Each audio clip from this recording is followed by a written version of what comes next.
Good evening and welcome to Higher Heights for America PAC's She's Got Next Ohio edition candidate meet and greet. We are so excited that we're gathering Higher Heights members across this country for a members only meet and greet for a special election that's happening this August in Ohio. Ohio 11th Congressional District is headed to a special election because of a vacated seat because the former Congresswoman and now U.S. Secretary of HUD, Marcia Fudge, is now serving us in Washington. And so we have an exciting evening with two amazing Black women leaders who are vying to represent their district in Ohio and Washington, and more importantly, represent and bring their lived experience as Black women to Congress. So when we elect Black women across this country in districts across this country, not only do they represent their constituency, but they bring their voice and experiences as Black women to the White House. Like I'm already forecasting what might be next for them, Joy. And so I'm Glynda Carr, President and CEO of Higher Heights for America, and we are joined by L. Joy Williams. I am here as well, joining my girl, Glynda Carr, for this special conversation, this meet and greet with both candidates. Now, there are more candidates in the race, but these two are the ones at Higher Heights who have gone through our process, and we are highlighting as a race to watch from these candidates. The special election is set for August 3rd, so it's coming up really close, Glynda. And so we're so thankful for all of you for joining us this evening for this dynamic conversation. We're looking forward to your participation in this conversation, and we can begin by you using the chat and shout out and tell us where you're tuning in from.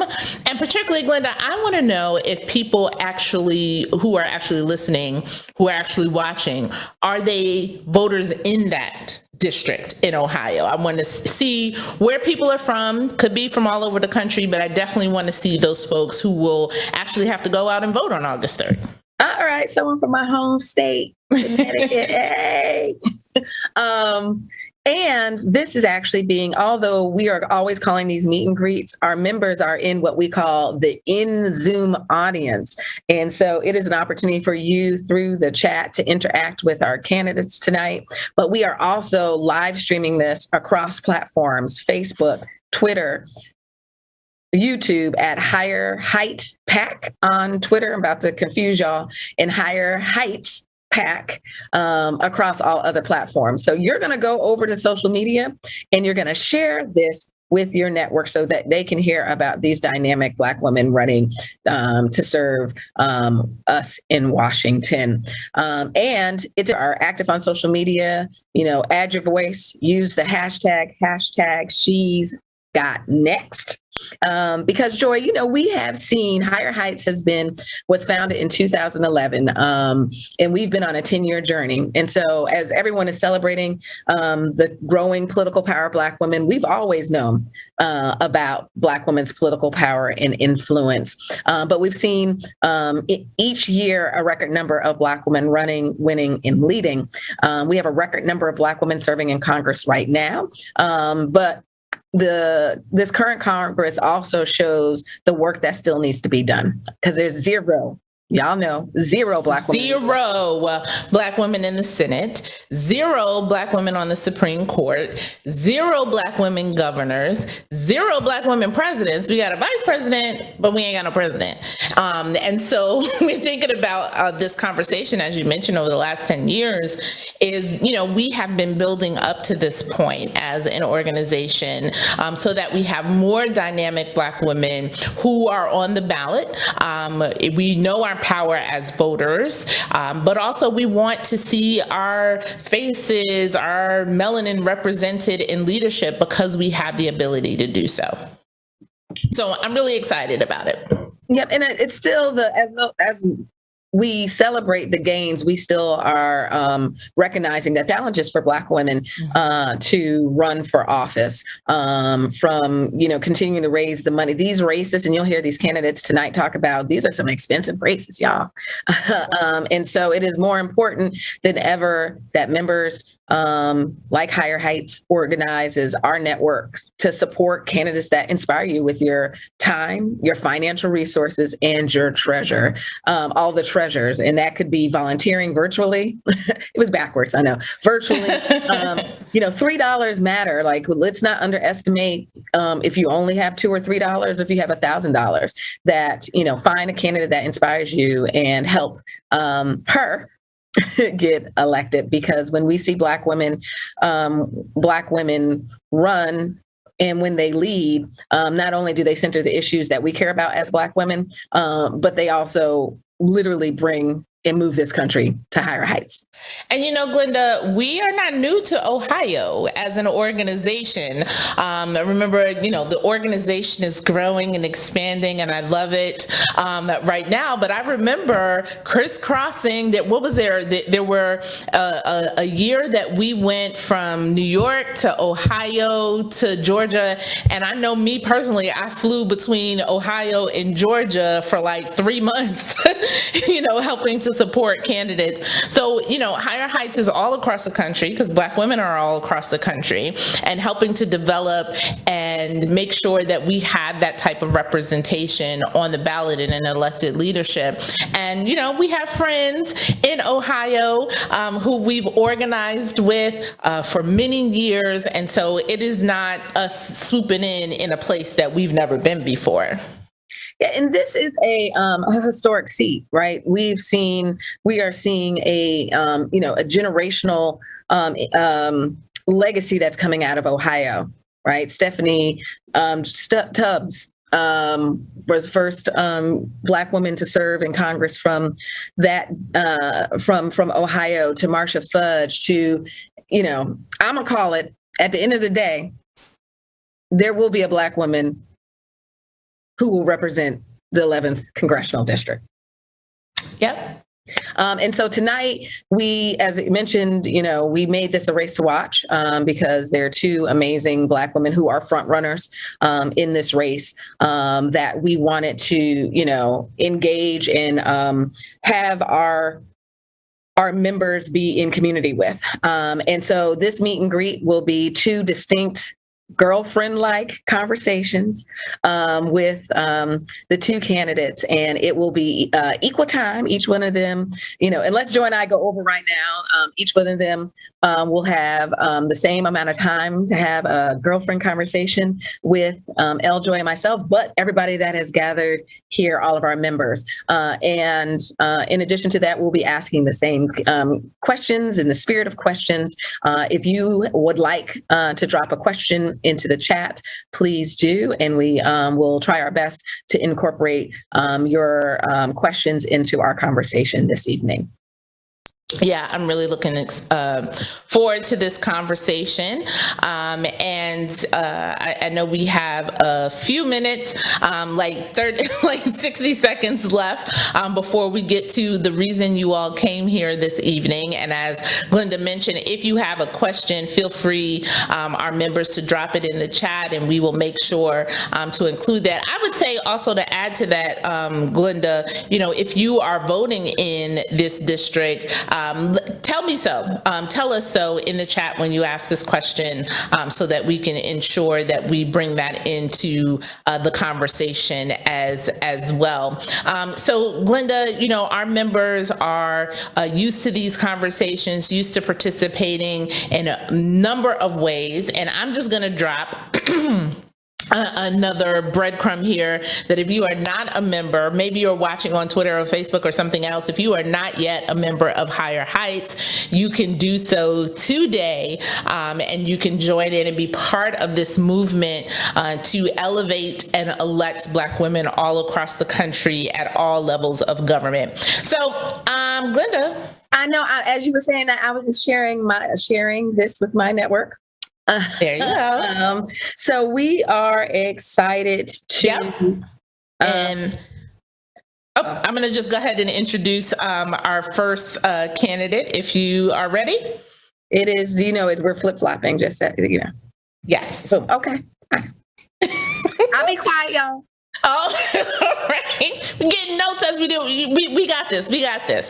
So I am looking forward to this conversation. In 2008, our next candidate, Nina Turner, was the first woman to serve as a state senator in Ohio's 25th district. And Nina went on to serve as the chair of the party, chair of party engagement for the Ohio Democratic Party, leading the effort to build a more robust and inclusive organizing infrastructure and support for local Democratic candidates across the state. I want to remind about the ground rules, I guess. We'll be asking the same questions to all candidates, but we will also invite questions from those of you in the chat, as I mentioned. Nina, I want to dive into this discussion with you, but first, how you doing, girl? Hi, Joy, and hello, Glynda Carr. Okay, the whole name must be said. And I was with Higher Heights from the beginning, so I'm really proud to be able to say that. And I remember when Glynda, and Kim, they were preaching the gospel of that them pair of shoes you want to buy, make a donation to Higher Heights. Yes, yeah, old school, if you will. Yes. But I want to dive into you. Let's start from there. So, we and those of some people who know you, right, and are friends and know you for some time. But let's speak to the people who may not. Who is Nina, and why did she decide to run right now for this seat? I'm really a fierce advocate for the people. I am a wife, a mother, and believe it or not, I am a brand new yaya, a new grandmother. Glynda, I didn't get a chance to share that with you, or Ms. Dew, and it has definitely changed my life. There are levels of love I didn't even know that I had. And it's just a beautiful blessing. I'm a daughter of Cleveland, born and raised in this community, working class parents. My mother was my custodial parent. Most of my life, died way too young. Many people who know me know the story. She died at the young age of 42 years old. So I know for some of the younger people that might seem old, but that's really young to die and really die with her dreams deferred. And so every day I fight for people just like her, whether men or women or men, but it's just really my mama's spirit that I carry with me. And I've been blessed to be able to serve in this community. I was a Cleveland City Councilwoman. I worked for the mayor of the city of Cleveland, the second longest serving mayor of the city of Cleveland, also the second African-American mayor of this city as well. I went to the state level. I worked for the Cleveland School District, was a assistant professor at Cuyahoga Community College, where futures began. So I just feel like I have been in service to this community in many, many ways. I was a Democratic nominee for Secretary of State in 2014. And so when I heard heard you and Glynda, talk about there are no Black women in the U.S. Senate right now, no Black women governors, it's very hard for Black women to even run statewide in their own states. And I did that in 2016 because we have one of the worst secretaries of states in the United States of America. And it was important that he did not, that somebody was going to bump up against him and at least challenge him, even though 2014 was a very hard year for Democrats. And so this country has a long way to go to make sure that Black women are in those spaces and places, especially on the executive levels. It's one thing to applaud us for our voting prowess. It's another thing to make sure that you respect that prowess and elect us to those types of offices. And then in 2016, I was a national surrogate for Senator Bernie Sanders. I was a delegate for President Obama, not once, but twice, and traveling the state, helping him to get elected, especially in 2012 when it was really hard. And I'm a current member of the DNC, my second term to the DNC. And I was a national co-chair for Senator Bernie Sanders in 2020. So that's a long story, less long. Yeah, and like I said earlier, Nina, that the Ohio Congressional District number 11 is literally a legacy of Black women, from Stephanie Tubbs Jones to Marsha Fudge, and like I've already claimed it, there will be a Black woman that will represent this district. That it is Ohio knows what we've already changed the face of what leadership looks like in the 11th district. But as you are aware, there are still challenges that exist for Black women when they run for office. So can you share a little bit about kind of this campaign and some of the challenges that you have faced? Yeah, especially when Higher Heights was first born. I mean, that was a challenge that you all, or we, at the time, because I was one of the founding donors, was really taken up. And I think it is important that Higher Heights continues to do this great work and be unapologetically focused on Black women and how we get elected, both our electoral prowess and how we get elected. But yeah, it is usually harder for Black women to raise the same amount of money. And certainly my journey through running for office. And when I ran for Secretary of State, I mean, my God, it was like pulling teeth. I've grown so much since that time and had many other opportunities to complement. And so right now I am raising money very strongly. And I want to take all that I've learned and the tools that I have at my disposal to both help other Black women, but also help progressive candidates win elections. My campaign has raised $4.8 million in this race. Right now, this race is being said that this is one of the more pricier special primaries in the country right now. And a lot of that has to do with dirty money flooding in, which is very unfortunate. But I am very, very proud of the money. I'm raising money $27 at a time, the average donation. And I've raised money from every single state in the nation. And that's hard. That's not typical for a Black woman, but I'm changing the game. And I'm changing the game not just for myself, but also for others. And so every state, the District of Columbia, which is a beautiful thing, but Joy and Glynda, that was not the case for me in 2014. It certainly was not the case for me when I first ran for council, and it was not the case for me when I ran for Secretary of State. But it's still, I am an anomaly at this moment, and I don't want that to be the case. It is still incredibly hard for Black women to raise money, and we must change that. And that's why the notion of each one reach one, each one help one, and just spending our money and making those investments into the candidates that we support is so vitally important. And then can you just share a little bit about, because we always do the barriers, any unexpected wins and supports in this particular election, this race? Yeah, I mean, I have the support of the largest caucus in the U.S. House of Representatives right now. That's the Congressional Progressive Caucus, which I'm proud, almost 100 members strong, which was a beautiful thing. And a lot of that came because I was doing the work over the course of the last 6 years, carrying my district with me, but really being able to travel this country on 2 presidential elections, leading a national organization, and all of those things help. So, when you're doing the work and you're planting the seeds, this is that moment where I believe I'm reaping, the planting and the cultivating of those seeds all over the country, which is a beautiful thing. To be able to have Congresswoman Fudge, now Secretary Fudge, be able to lead HUD is a beautiful thing for our district and also the nation. And I look forward, if I am the one to win this office, to be able to work with her to even bring more to our district. I think some of the surprises is the level of dirty money that has come.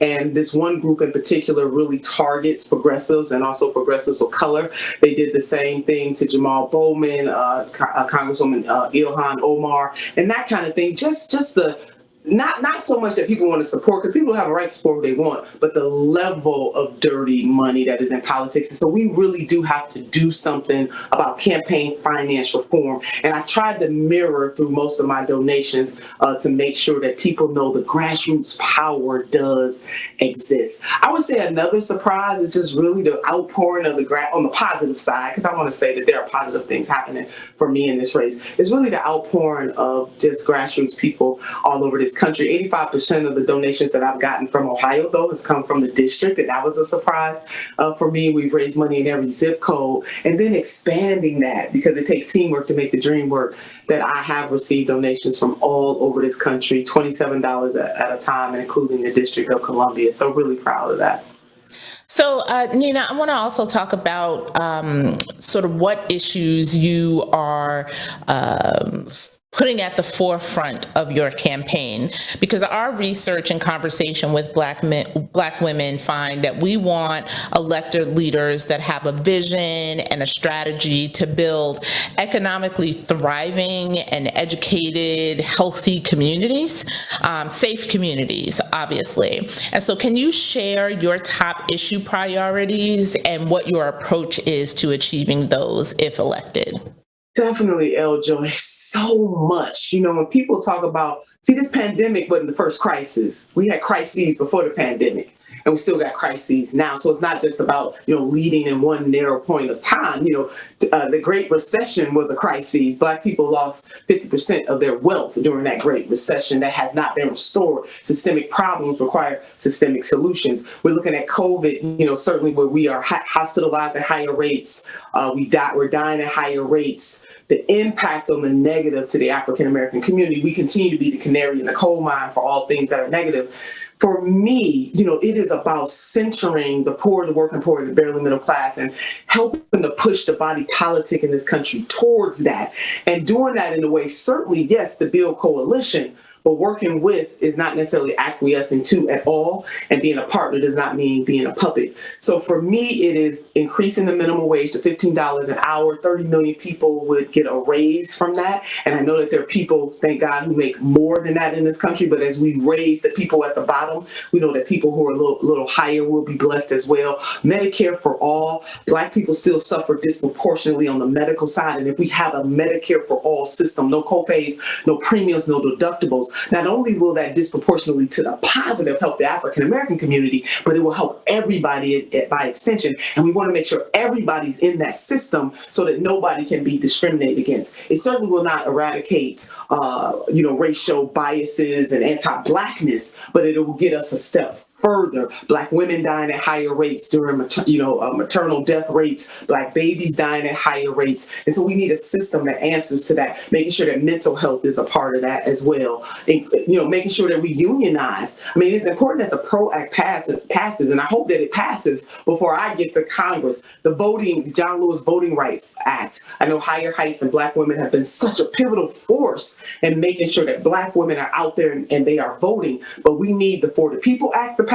We need the John Lewis Voting Rights Act to pass. As somebody who has served in the legislature, to see what Republicans are doing all across this country in legislatures, because they got to cheat to win, because they knew that the new American majority is that of color and that of consciousness. And so they tried to cheat in order for them to win, and we must reject that. So as much as we look at who's going to Congress, and that is vitally important, and who's in the White House, that is vitally important, we cannot turn our back on legislatures all across this country, because we are losing so much ground. 400 bills percolating in 47 states, and unfortunately, Ohio is one of those states. And so we must push back on that kind of anti-democracy. The threat on democracy is trying to stop people from exercising their right to vote, and it has a disproportionate impact on communities of color and also poor people.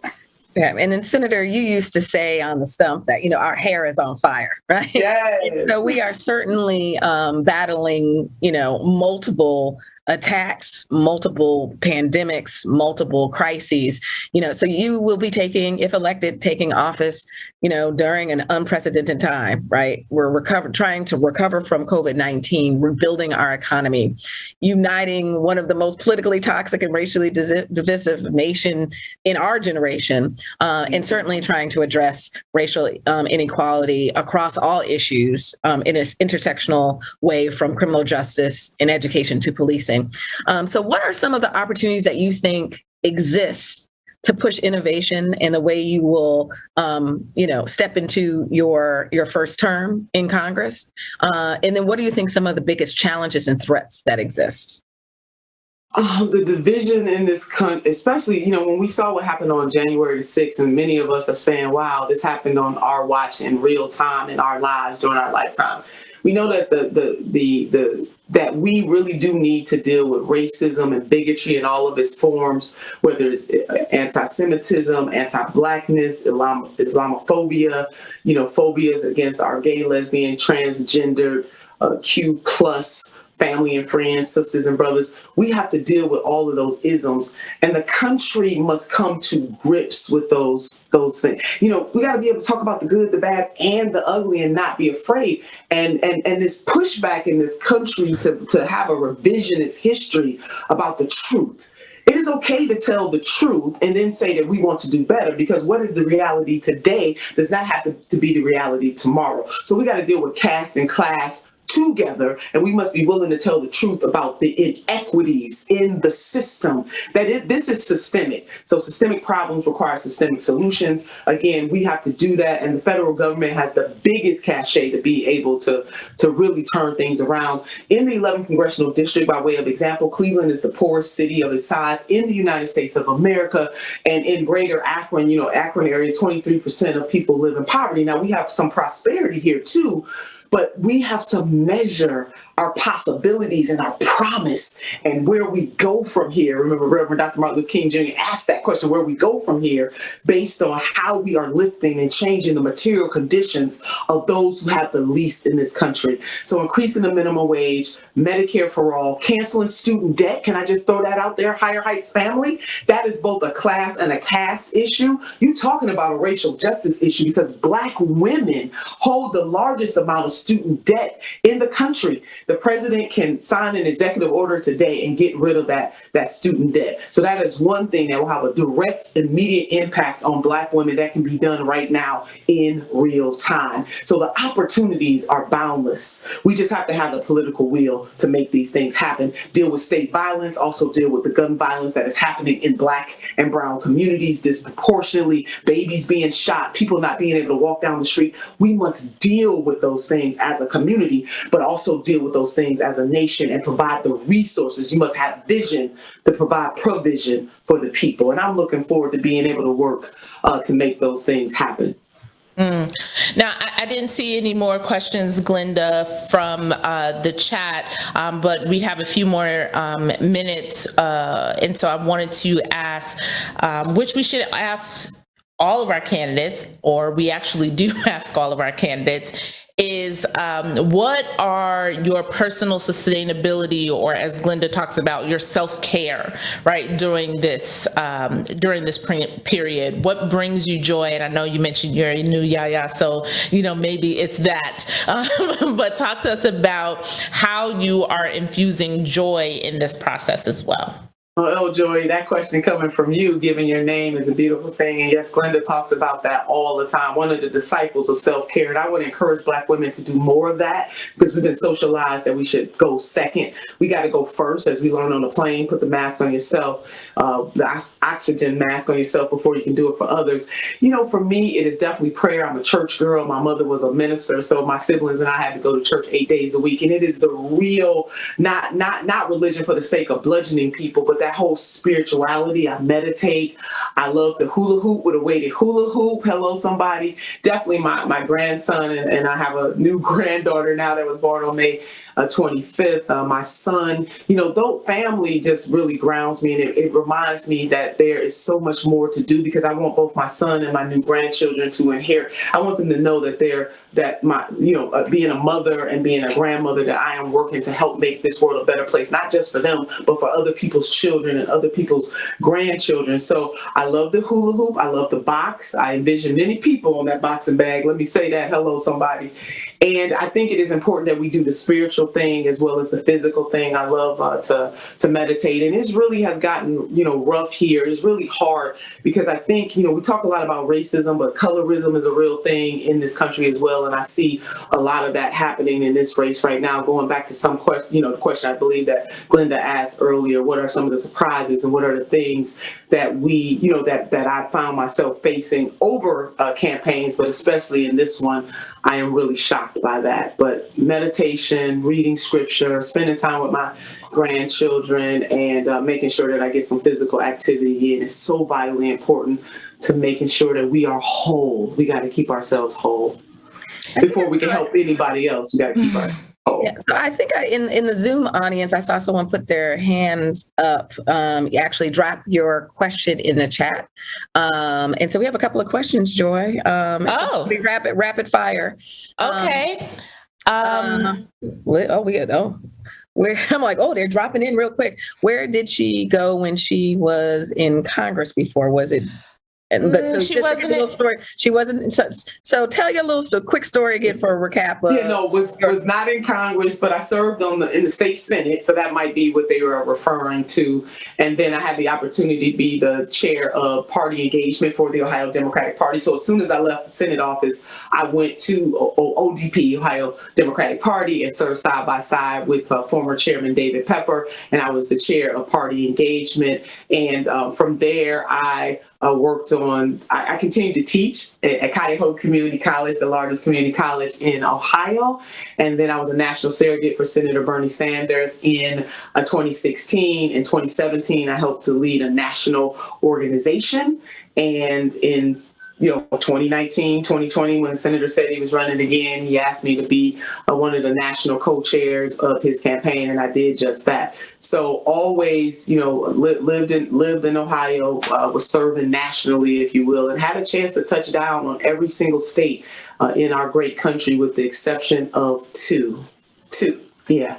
Even Hawaii and Alaska, I went to. So it's been a labor of love. And I just want to bring all of that to bear, every lesson that I've learned from what God has blessed me in the territory that I've had, to be able to serve the constituents of this district, to be able to serve my state, and to be able to continue to serve this nation. So I'm asking people to give me their support, and they can go to ninaturner.com if they want to volunteer. Okay. Or donate. I'm going to squeeze this question in really quick to ask both of you, and then our candidate that'll come next. You're going to be part of a body, right, in which you have to work with other folks to introduce legislation, pass legislation, and what skill set do you bring to that leadership, right? The ability to work with others who may not agree with you, who may have other interests and other issues before them. Being in the Senate, Republicans had a supermajority, so I am tested in that. I was actually the whip for my caucus. And also, one of the greatest things that I've done, if people ask me, name, your top three, one of them would be my work with Governor John Kasich, a Republican, and I am a Democrat. And there was a series of shootings at the hands of police across the state. And I went to the governor as a Black mother and said, Governor, we have to do something. Long story less long, the governor signed an executive order, and, at my request. And he made me the co-chair. We traveled the state dealing with community and police relations and being able to bring standards to the state for the first time. That happened in the latter part of 2014 going into 2015. So if I can work with Governor John Kasich, surely I can work with Democrats and Republicans across the spectrum, whether they're progressive, conservative, or moderate. My only ask is that as we sit across the table, and I'm willing to do that with anybody that is on a justice journey, the key is, can we fight for justice together and do a new thing and help to change the material conditions of so many people in this country, in this district, and in this country who are suffering. But yeah, I've done it. Not I am going to do it. I've done it. Well, Glynda, I want to toss to you and to say thank you to Senator Nina Turner for spending some time with us and our membership to answer some of the questions. And, everybody did rapid fire questions at the end, so we couldn't get them all in. But I want to thank you for taking an opportunity, Glynda. Yes, thank you so much, Nina Turner, for joining us. And so we are on to our next conversation with Shontel Brown. Shontel is a native of Cleveland and began her service at the Warrensville Heights City Council, where she was elected in 2012. She went on to be elected to the Cuyahoga County Council, where she's literally just finishing up her day doing her elected service and joining us straight from that meeting, where she currently serves on the county council. She stands with everyday people. Shontel stands for affordable, quality healthcare, jobs that pay fair wages, and a strong public education and equality and justice for all. So we are so excited for Shontel to join us. Thank you. Thank you for having me. I appreciate you making the accommodation too. As you mentioned, county council meeting ran long today, so I am coming straight from another position. So thank you. Just busy. And so just want to remind everyone, if you haven't joined, this is Higher Heights for America PAC, and we are hosting our members meet and greet for a race that everybody is watching in Ohio. And our political action committee believed that out of this crowded race, that Nina Turner and Shontel Brown were the candidates that are running a race that are centering the voices of this of their district. And as I said earlier before you got on, council member, that we are predicting that we know that we're going to send a Black woman to Washington from the 11th Congressional District. Indeed. And so we are asking the same questions to both candidates. Each candidate will have the same amount of time. And so we will adjust the timing based on where we ended up with Senator Turner. And we are excited to hear a little more about Shontel. So Shontel, who are you and why did you decide? You're like, who's your story? And how did you decide that this was the right time to run for the United States House of Representatives? So I don't know how much time I have. So how much time do I have for each question? Well, we've got 20 minutes in total, so it's conversational. Okay, we'll start slow, and you be all like, you cutting into your time. We'll tell you. Okay. All right. So I always like to start with how I got into this crazy world of politics, which is in 2011, I wanted to help my neighbors. Much like we were experiencing with the condo collapse, the news cycle was repetitive. And at that time, it was the earthquake tragedy that struck in Japan. And the question occurred to me, where would we go in the event of an emergency? And being the youngest homeowner on my street, surrounded by seniors and retirees who treated me like their very own, I thought the best place to get that answer would be my city council meeting. And I was right. So I went there, I learned what the evacuation plan was, but something said, Shontel, keep going so you can learn about what's happening in your neighborhood. And as I attended the meetings, like many of our communities, I noticed there was some room for improvement. So rather than complain, I am a person that believes in being the change that you want to see. So I rolled up my sleeves, pounded the pavement, introduced myself to my neighbors, and let them know that I wanted to be their next city council representative. And while doing that, the administration took notice and they said, if you need some help out there, let us know. Well, I did, because as you might imagine, when you're knocking on doors, people are not shy about pointing out the issues that need to be addressed. So there were things like tree branches that needed to be trimmed, sewers that needed to be cleaned, potholes that needed to be filled.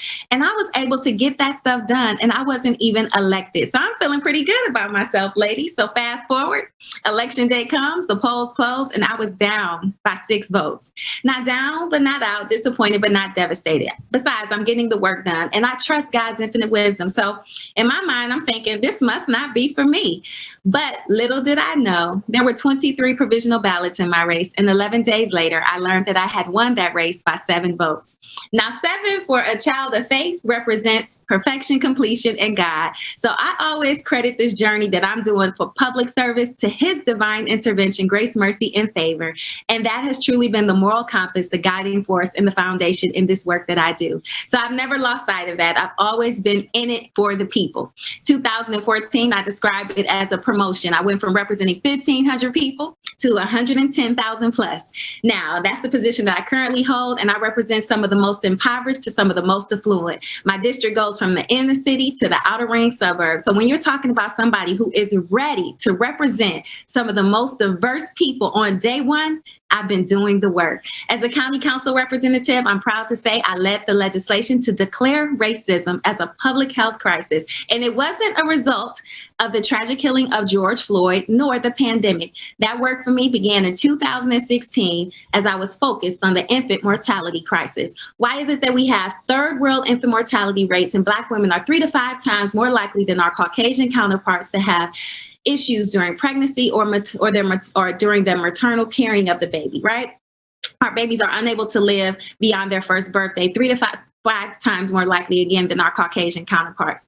Third world infant mortality rates with first-class hospitals. The research proves it was racism, institutional, structural racism. So That work again began in 2017, but it didn't come to pass until 2020. As you can imagine, it's a lot of work. It was an advisory board that met quarterly. So when the concept was introduced to me, which was actually October 2019, that's when we started talking about racism as a public health crisis in Cuyahoga County. Meeting quarterly, January is when I introduced it to my staff.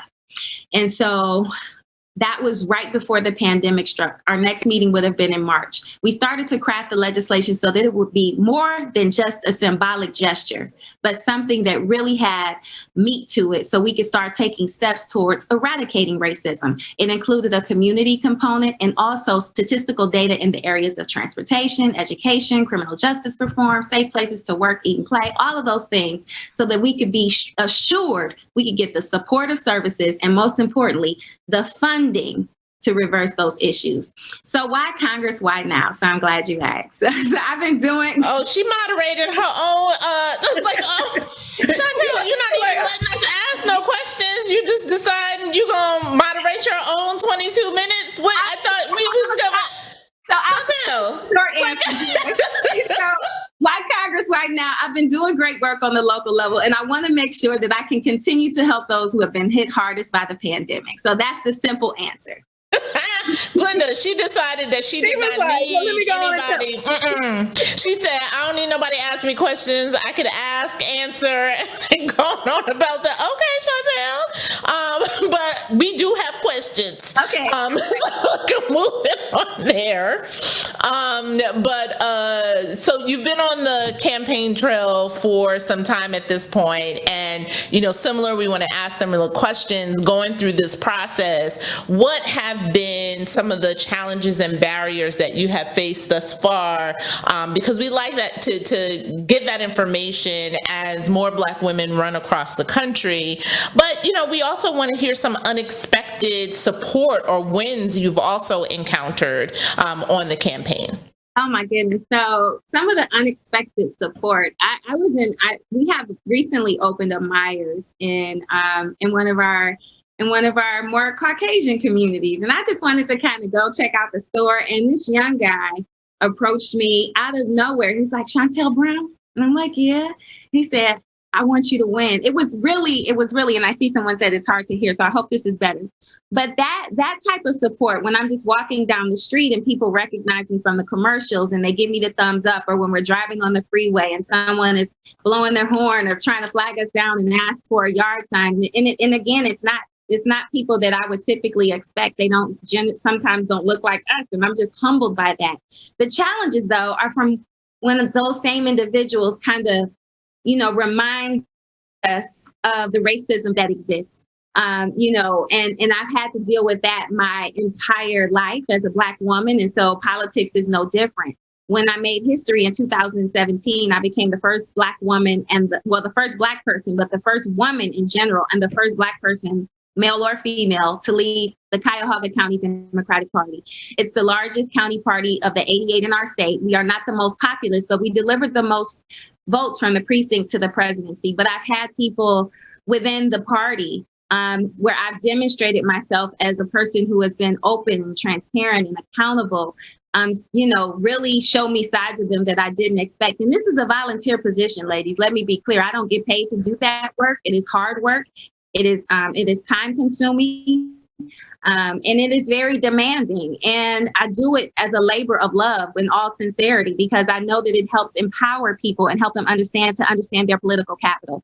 So things like that, and COVID, as it relates to the campaign, has made it hard. Now that they're rolling back the restrictions, I'm meeting more people where they are. And that has been a lot of fun. Again, going into places and getting that unexpected support has been very humbling and encouraging at the same time. And you also, you hit on something in your response to Joy about, that you have a diverse, you're currently representing a diverse district, and that, we are looking at a democracy that is to welcome the diverse experiences of those that live in our country. And so we have a question for you that says, share a little bit about your experiences working with others, especially those with different beliefs, about the reach of government to the day-to-day lives of of American people? So if I could just go back to 2017, when I did become party chair, one of the things that I realized very quickly is that we do a good job of telling people who to vote for, but not how they impact their everyday lives. And helping people understand the responsibilities of elected officials was something that I really grabbed a hold of and took my time to create a pamphlet in a nonpartisan fashion, just identifying all of the offices that were going to be on the midterm ballot and identifying 3 to 5 responsibilities. That is still on our website at kaidim.com if you're ever interested. But I also included the president, because what I recognize is that people are feeling marginalized and disenfranchised because they are not a part of the process. They don't understand that when we ask them to vote for Secretary of State and to put a Black woman in that position, how does that affect them? Well, it affects your accessibility to the ballot box. Why do I care about the state auditor, where they're the ones who are making sure that these institutions are upholding their finances and allocating resources the way they should be? Why should I care about a congressperson? Well, ultimately, they get to help decide how COVID dollars are being allocated, and that stimulus check that you know that we all were so happy to get. So making sure that people understood what their political power was has always been a high priority for me, long before coming into the congressional race. And so that, to me, is how we get to a place where people are more inclined to get engaged in the process, because when you are educated, then you are you are more inclined to get engaged, because you should be feeling empowered if you have the right information. And so that's something I've always been hyper focused on, and I think gets us to that place of better understanding and higher participation. Yeah, our research at Higher Heights and our conversations that we have with Black women across this country find that we want elected leaders who have a vision and strategy to build economically thriving, educated, healthy, and safe communities. Can you share what your top issue priorities are, and your approach to tackling those issues? So my top priorities are really, I would be inclined to say, align with the research. In order to build economically thriving, educated, healthy, and safe communities, we have to prioritize education, healthcare, and expanding opportunities. And my vision would establish a living wage, a $15 minimum wage, expanding universal pre-K, which is something I have some experience in. As a county council representative, we took our UPK program from 2,000 seats to 4,500 seats, because we know how important that is and how it can change the trajectory of a child's life. Free 4-year college for those who are making a household of $125,000 or less, expanding quality public health care for every American, and combating gun violence. The gun violence that we've been seeing in our communities has become a very, very hot topic. And I'm excited that we have an administration right now who recognizes this as an issue. And they've actually started having conversations on how we can utilize the FBI and the DEA to handle those straw buyers who are putting the guns into the hands of people who are committing some of the most heinous crimes. They're also talking about investing into our local government so that we can hire more police. I think we also need to invest in training so that we can cultural competency training, because that look like them. But when it comes to us, there's this issue of fear. And so that's cultural. That is a racially implicit bias. So we need to incorporate that type of training so that we can remove these biases, so that we can have safer communities. So those are the things that I would like to see done. Those are some things that I've actually had some experience doing on the county level, and hope to be able to do if I'm so fortunate to represent the people of the 11th Congressional District. All right. So now, during this time, if you were to be elected, you'll be taking office during what is now, I feel like everybody uses this phrase, an unprecedented time, or now more than ever, like everybody uses this phrase, right? But we're also watching the news and seeing Delta variant and other variants, and people still hesitant about COVID vaccines. We also have to rebuild our economy at the same time. We're also racially polarized nation right now. There's inequality across the board to address, some of which obviously is before COVID, right? But everything is sort of hyper-focused at that time. So, but we also have a new administration, right? So what are the opportunities that exist to push innovation in this administration? But what are the real challenges and threats to that as well, from your perspective? So I'll start with the opportunities for innovation, where we have an administration that's looking at things through a lens of equity, equality, and inclusion. I'm excited about the fact that they've already set aside $12 billion specifically for minority businesses that could be leveraged to $100 billion when we start talking about credit and things like that. It's the infrastructure that is the challenge, the access to those resources that are available. So making sure that people who are in business or on the verge of losing their business can get those resources that are already available. As a person who was in elected office and had the responsibility of overseeing over $200 million and how it would be allocated to hospitals, small businesses, food banks, rental assistance programs, those small businesses struggled because if you don't have a relationship with your bank, it was very, very challenging to get your hands on some of those PPP loans and kind of like grants. And so we need to be able to have the infrastructure. The infrastructure is the challenge right now. We're seeing it. I just heard a story with even with the passport. So we've got opportunities out here right in our grasp. Infrastructure. When we're talking about trillions of dollars of infrastructure, that's going to create jobs for people, good paying jobs. And so we need somebody in the 11th Congressional District who has the relationship to make sure that we're bringing home the resources back to the people who need it the most.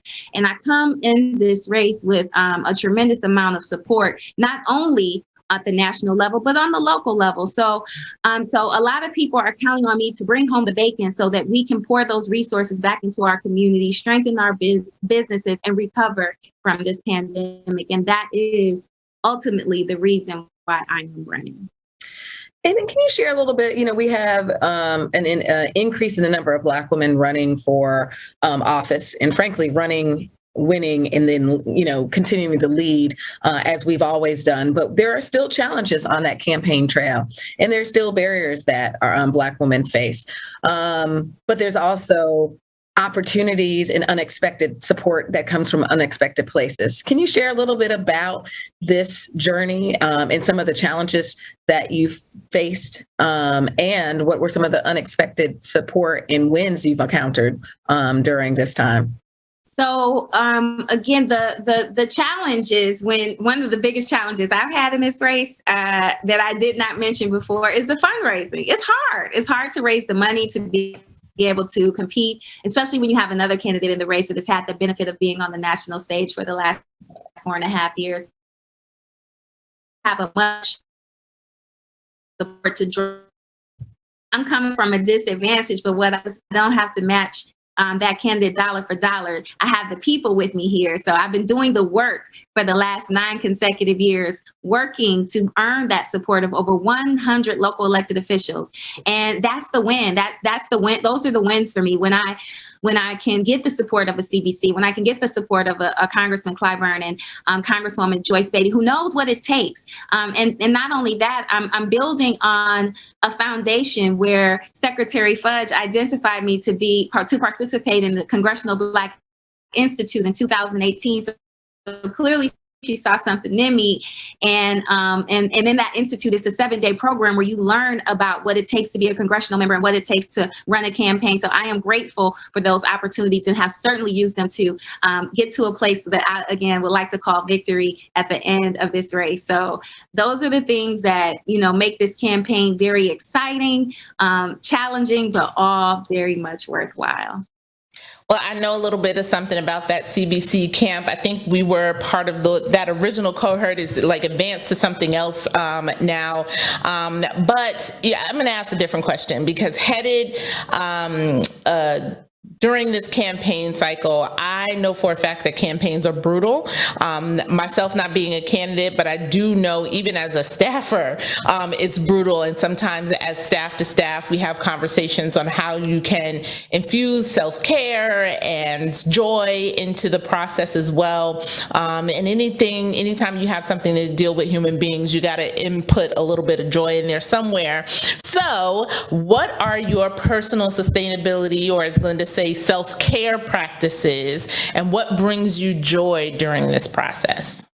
So what brings me joy is my family, who I don't get to see nearly enough because they are also working. When I'm working, they're working, and they're working on behalf of my campaign. So they're out canvassing, pounding the pavement, and smiling and dialing for me. And I'm very, very, very much a family girl. So Friday nights, most Friday nights, I'm not out, partying. I'm usually at my parents' house. And then Sunday after church, we all come over. And when I say we all, I mean my brother, his kids, his fiance, and my auntie and my cousins. And we just all enjoy Sundays together. But I haven't been able to do much of that. Now I'm on the campaign trail. I get to visit at least 2 to 3 churches every Sunday, which is very exciting for me because I'm a spiritual person. I'm a youth ministry leader, so I pride myself on, leading by example. So I get to enjoy a good word very, very frequently on Sundays during the campaign, on the campaign trail. But I also like to write. Some of you may know this about me. I do fancy myself a little bit of an edutainer, and I say that because I like to rap a little bit. But I like to rap about things that, kind of help people understand, what's happening right now. So I've rapped about the census. I've rapped about making sure your voter registration is up to date. So that brings me joy, and seeing people enjoy that brings me joy. But people are my energy. So when I can be amongst my people, that brings me joy, and I'm energized. And I guess that's why I was built for this work. Well, Shontel Brown, thank you for participating in our She's Got Next Ohio edition meet and greet. And we wish you well on these final days. If you are tuned in and are a resident of the 11th Congressional District, it is time to do what Black women do and our allies. We need to organize our house, our block, our church, our sorority, and our union to vote in this special election, because it is a special election on August 3rd. So we need to make sure all of your neighbors know there's a special election. If you live outside the state, you know somebody in the state. And so we need to activate our networks so that we are looking to continue the legacy of Stephanie Tubbs Jones and Marsha Fudge by sending the next congressional member from the Ohio 11th Congressional District, which we can continue to send stellar Black women leaders to Congress to serve on behalf of the constituents of the 11th Congressional District, but frankly, making sure that we continue to have our lived experiences as Black women, our voices to continue to be heard in the halls of Congress. So, thank you so very much, Shontel. Thank you so much for taking the opportunity to speak with us this evening.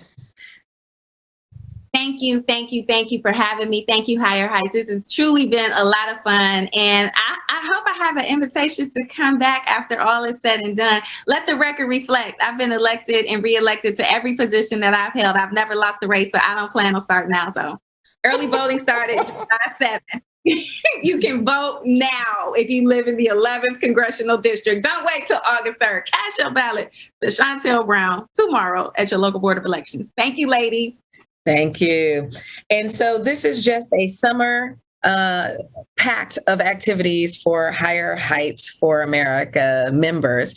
And so if you have not signed up already, we are having a Black Women Lead political webinar training series to hone in on our political leadership skills, joy.